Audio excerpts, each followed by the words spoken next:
Welcome to Dental Business RX. Practice success in 30 minutes or less. Thank you for calling ABC Dental. What is the future of the dental profession looking like? Now, I'm not talking about the clinical future. I'm not talking about teeth being manufactured out of stem cells. I'm talking about the economic future. If you're a dentist, whether you're a dental student or you've been in practice for 5, 10, or 20 years, what are your economic prospects going forward? Well, that's what we're going to talk about in this week's episode of Dental Business RX. My name is Jeff Bloomberg, and I'm your host.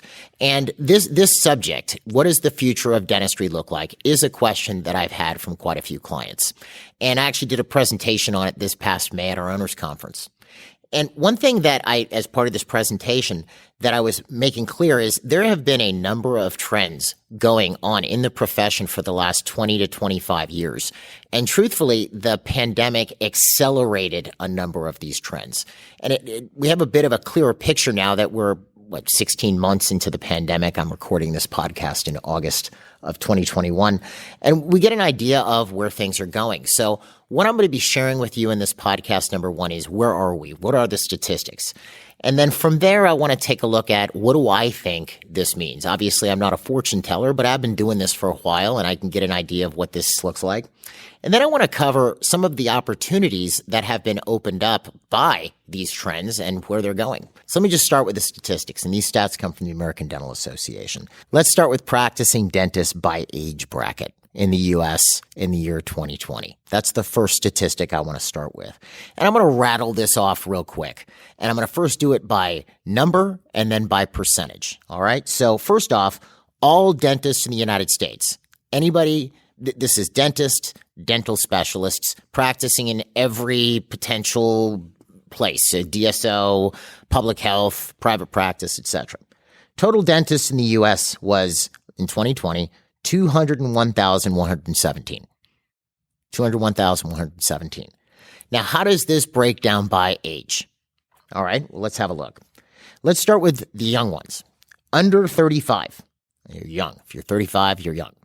Under 35, we have 34,190. From 35 to 44, 48,268. From 45 to 54, 43,441. From 55 to 64, 42,436. And 65 and over, 32,782. And by the way, these stats will all be available on the website. There's a link, on the episode page for this episode. So if you want to pull these up, you could look at them. But how does that break down by percentage? Because you might have caught this as I was going through the numbers. Well, 65 and over is 16.3% of the profession. 16.3, almost 20. And there's one other statistic I'll give you. The average dentist's retirement age in the United States peaked in 2018 at 69.1, but in 2020, it was 68.2. That was the average age a dentist retires in the United States. So we're 3 years away. Now, some of these folks 65 and over are already 68 or 66, 67, 70, etc. Obviously, look, there's still plenty of folks who practice till they're 70, 75, and that's fine. As long as you want to do it and you can do it, you go for it.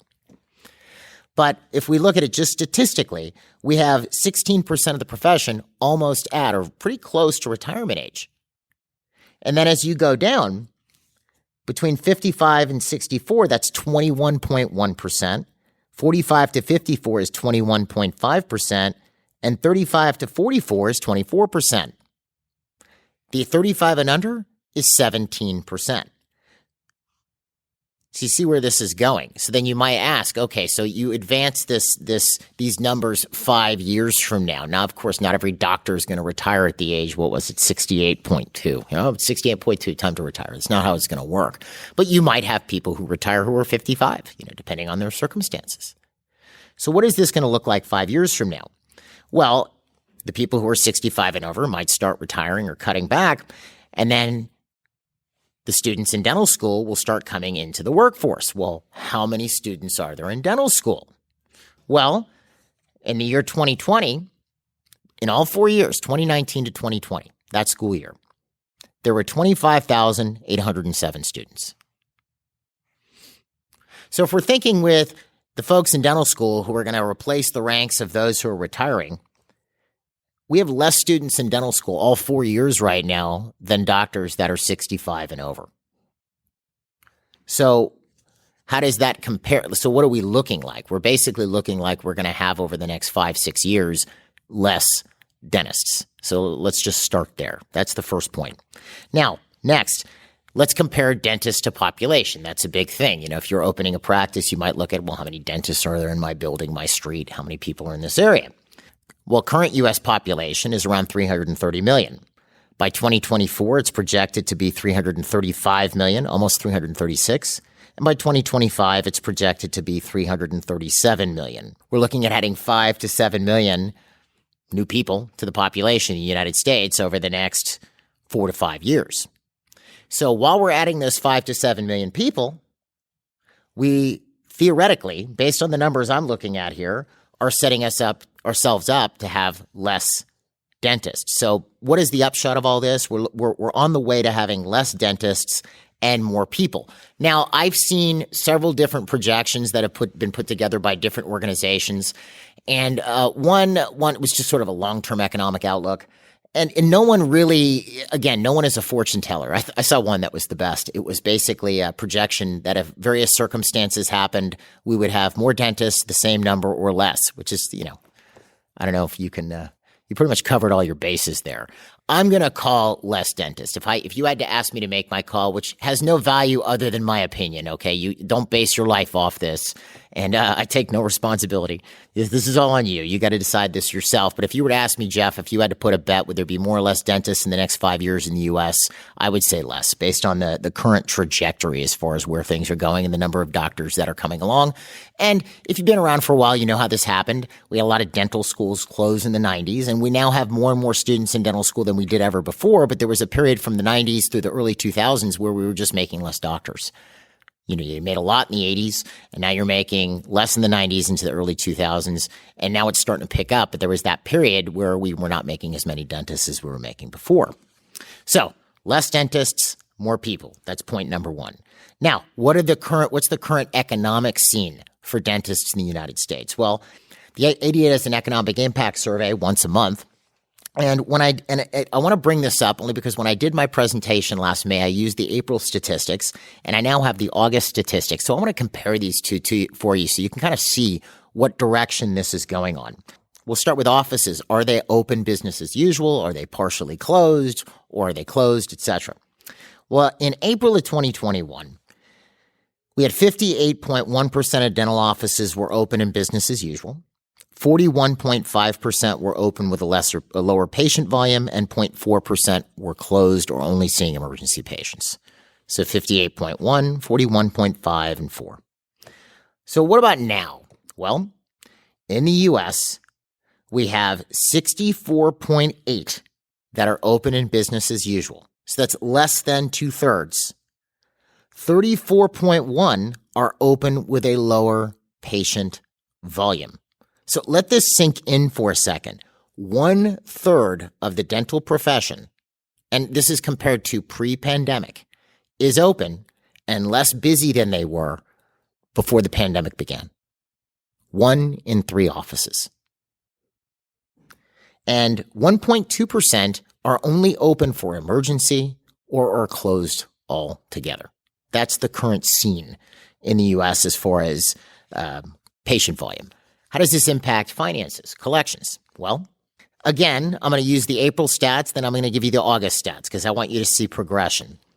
Per the April ADA Economic Survey, Impact Survey, 35.9% of offices, a little over 1/3, were collecting more than 95% of what was typical. So they were doing about the same or maybe just a teensy bit less than they were pre-pandemic. 35.9, a little more than 1/3, and 64.1 were collecting 95% or less than what was typical, with about 31% collecting 75 to 80% or less of what is typical, so 2/3 almost. How does that fast forward into August? Well, let's have a look. In August of 2021, 47.1% of offices are collecting 95% or more of what was typical.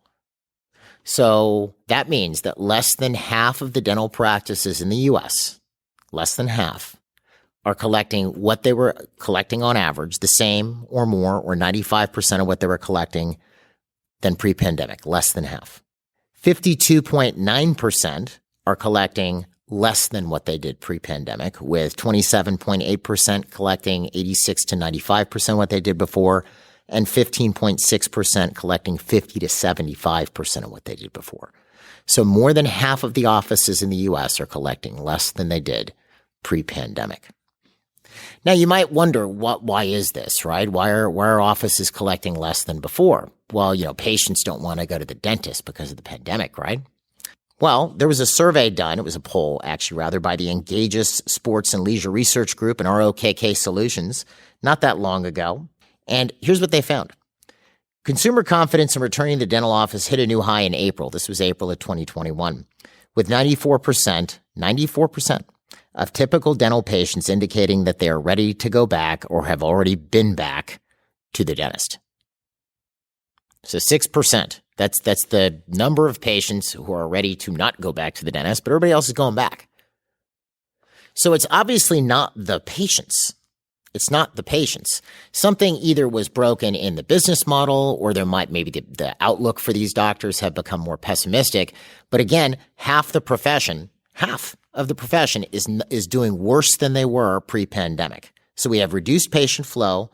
We have reduced revenues. Now, the funny thing about this, and I'm not saying this to go, oh, MGE is awesome. Let me give you an idea. In 2020, I saw more MGE clients who were all private dental practice owners, okay? Private dentists. I saw more MGE clients have highest ever years in the year 2020 than in any year prior. And this was including the fact that they might have been shut down anywhere from 1 to 3 months, depending on where they were located. We had clients who had already beaten last year by October of 2020, despite the fact that they'd been shut for 2 months. So, because you could easily sit there and go, well, there's a pandemic, we were shut down, of course we're doing worse, which is the current projections right now. That is what's currently being projected. What the chief economist of the ADA projected that 2020 would see a 38% reduction in the dental industry overall and up to a 20% reduction in 2021. Sure.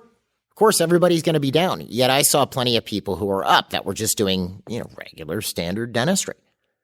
So obviously, there's not it really has a lot to do with, I'm not going to say it's not true that you can't be down. Of course you can be down, but it has a lot to do with your outlook and how you're looking at this whole thing and whether you're taking advantage of the opportunities that are in front of you right now. With this in mind, if we take a look at where everything's going, we're going to have less dentists, more people, and we have a large portion of the profession who is doing worse than they were doing pre-pandemic.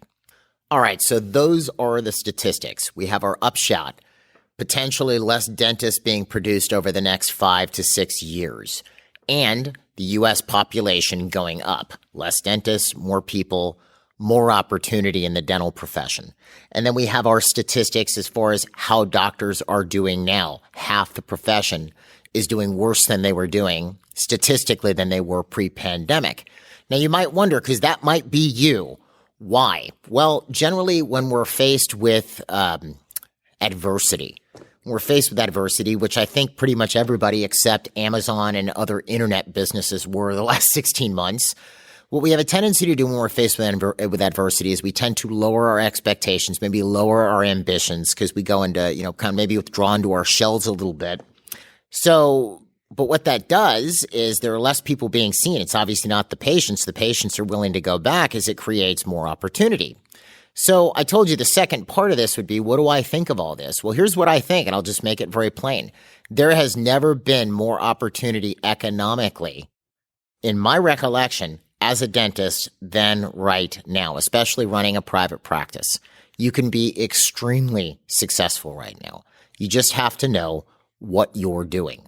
There's tons of opportunity. You can build your own personal practice up into a larger, not necessarily equipment-wise, you can always update your equipment, but more patient volume. You could open up multiple practices. There's never been a better opportunity than now. The question is, how do you take advantage of that opportunity? And one thing I decided when I was doing this podcast, I mentioned certain things we do here at MGE. I decided I wasn't going to make this all about product placement or commercials. This was to give you information. But here's one thing I would tell you. If you find yourself sitting there and you go, you know what? I would like to do better. I think I want to take advantage of the current scene and make the most of it and really strike while the iron is hot, so to speak. Well, if that's the case, give us a call. You can call us at 800-640-1140, or you can visit us at mgeonline.com. We'll do a practice consultation with you. We'll tell you whether we can help you or not, and we can go from there. But I'll make it clear again, my viewpoint, there has never been a better time. And I state that with complete sincerity. And as I said, I'm not a fortune teller, but that's my 2 cents on this. I wish you the best, and we'll see you at the next episode.